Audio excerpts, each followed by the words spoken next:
So today I'm going to be basically having my own top 10 Transformers Studio Series figures that I think, in my opinion, are the best Studio Series figures. I actually hit my glass case there. Uh, so there are a couple rules to this, obviously. The first one is that it is my opinion. I think it's not really a rule, but top tens usually have their own opinions, and not everyone's gonna agree with them, but that's just your opinion. And then the second rule is that it has to be in my collection, and the third rule is it has to be a studio series. So no Primal from Yolo Park, no mainline stuff, no Marvel Legends, even though they weren't even Transformers. Like the likes of these two, these won't be added. He won't be. No, no, yeah. Well, he might. So I'm gonna get in to this video. I'm gonna have my top 10, and yeah, I'm just gonna have my own top 10. I think these will be in order. So yeah. The number 10 on my list is going to be the Studio Series Deluxe Class Dino. I don't know why it's not in focus there. Sorry about the lighting as well. It's a bit crappy, but I just have to deal with it for a bit. This figure is, I think, one of my favourites in my collection due to the fact I've never had a figure that was based on the Dark and Moon Dino before. The only other one was that one, the Audi-ish one, the one that was like a sideways repaint. Wasn't very good. But yeah, I do really like this figure. I think the blades are very nice. I think the head sculpt is brilliant. The body's a bit, but you just can't really complain when this figure is probably one of the best Dino figures. I know there is a few better ones out that are like a lot more expensive. This fella's he's actually probably expensive by now. Like probably up past 50. I'm not sure. If you leave it in the comments, I can check. The ninth spot on my list is going to go to the Voyager class Starscreen from Revenge of the Fallen. Let me just put my camera up a small bit, if I can actually get it up. This figure, when I bought it, I was dying for this figure before I bought it. Seeing it was in stock, there was a couple left. I picked them up, and I really do enjoy this figure a lot. This figure, the only complaint I have really is the fact that he sometimes falls over because of his skinny ass legs. But honestly, it's not the worst thing. The detailing on this figure is brilliant with the little Decepticon like tattoo things. I don't really know what they're called. I think they're called like glyphics or some shit. The accessory, the little saw, pretty cool.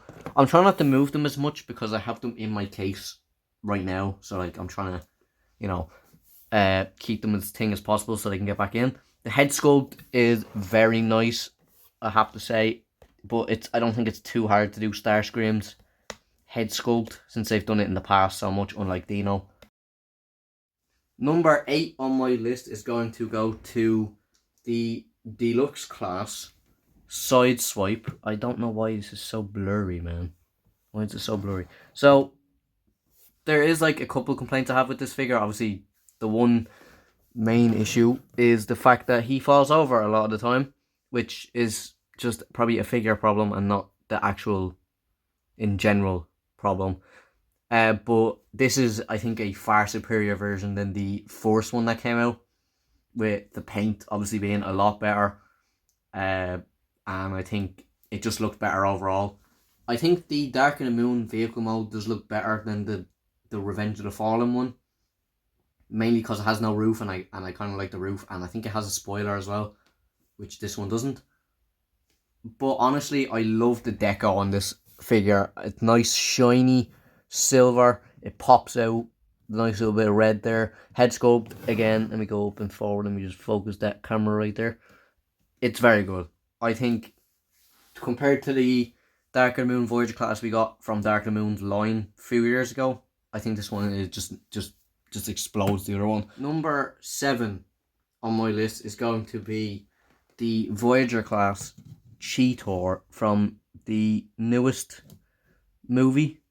It's obviously not the newest line if it'll focus. I think this figure is very underrated. I think the sculpting on this figure, the head sculpt looks good. The Altmo looks really good. I think he stands well. The accessories work well with the figure. They don't like, just, like some accessories, just fall apart and stuff, and like not fitting the thing. His ones are perfect. The little weapon storage back here is very good as well, I think. And I think overall this figure is probably one of the most underrated figures, I think, in Studio Series. Number 6 on my list is going to be the Voyager class movie Starscreen from the B movie. I think this is probably one of the best Studio Series we've had. And this figure alone, I think, is better than the likes of Thrust, Blitzwing, Thundercracker, because he has the best articulation out of them all, I think. There's some issues I have with Thundercracker, Thrust, and Blitzwing. This one just kind of like puts it all together and fixes everything. Obviously the gun's a bit weird, but like I think the mold is really awkward for like the arm articulation stuff due to the wings. I know you can move them, but it's a bit meh. I like the paint deco on this figure. I like the detailing, the sculpting, and the head sculpt as well. Looks very nice. I think he looks very nice. Obviously the head's a bit small, but that's just my number 6 pick. I think this figure is, again, underrated. I think this should be looked on more. In the number 5 spot, I've gone for the Voyager class Revenge of the Fallen Megatron. I think the only thing that puts this figure down is the paint. If this was silver, he would probably be top 3.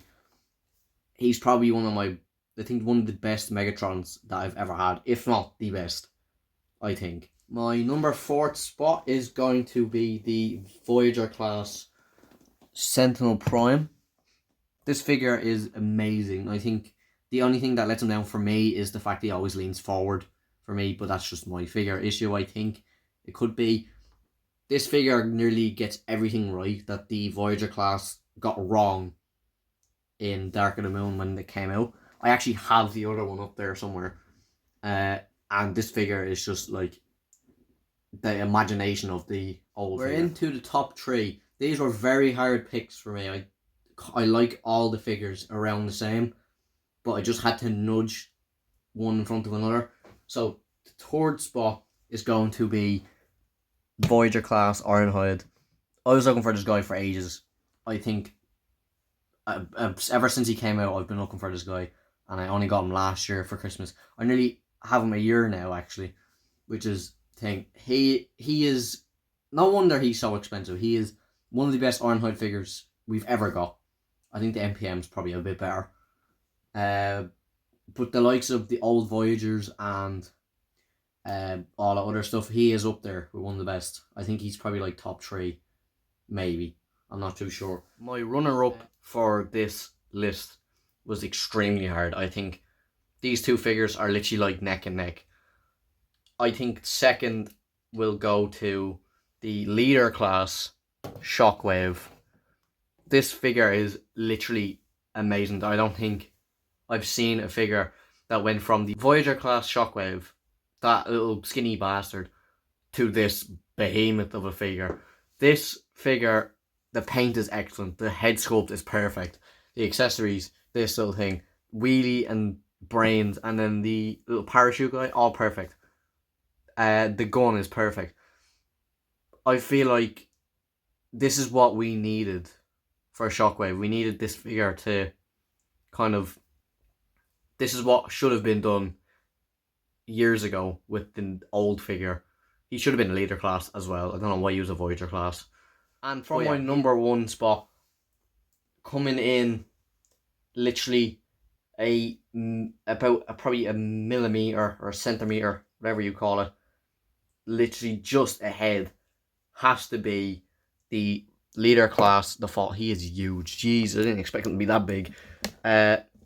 So I love this figure. I think the Voyager class one that we got a few years ago, I still love that figure to bits. This figure is literally just what I wanted from a studio series to Fallen. Everything about this guy is perfect. I just don't have the little back things on. I don't really like them, but I think he looks fine without them. I know he looks a bit skinny, but fuck it. The main reason is because I love The Fallen. I think The Fallen is probably one of my favourite characters, surprisingly, since the movie was that bad. I think, realistically, he has probably one of the coolest designs. He's unique. And I think, mostly, it's just that I have a love for that character ever since when I was younger, because I got that figure from my dad from my birthday, and I kept him ever since. Lost a few pieces, rebought him years later. He's sitting up there on top of my case now. And then this one came out. My dad actually got it for Christmas. He picked it up as soon as I went up. This is my favourite figure in my whole case, I think. I don't think there's one figure in that case that is better than this, I think. This is probably... I don't know how the studio series will top this figure. I'm actually like... I'm not sure. I'm actually not sure. But honestly, this is my favourite figure that I have right now. So I'm going to leave that there. A few honourable mentions was obviously Scourge, Leadfoot, Top Spin, even though he's kind of a weird figure, Jazz, and then there was Hot Rod as well. But I didn't really like those figures. Brawn as well was another one. I didn't really like those figures as much as the ones that are on my top 10. And yeah, that's just this video done. If you liked it, then hit the like button, subscribe, and also if you have any other opinions that you would have put in instead of the ones I put in, put down in the comments as well if you want. And yeah, that is my top 10.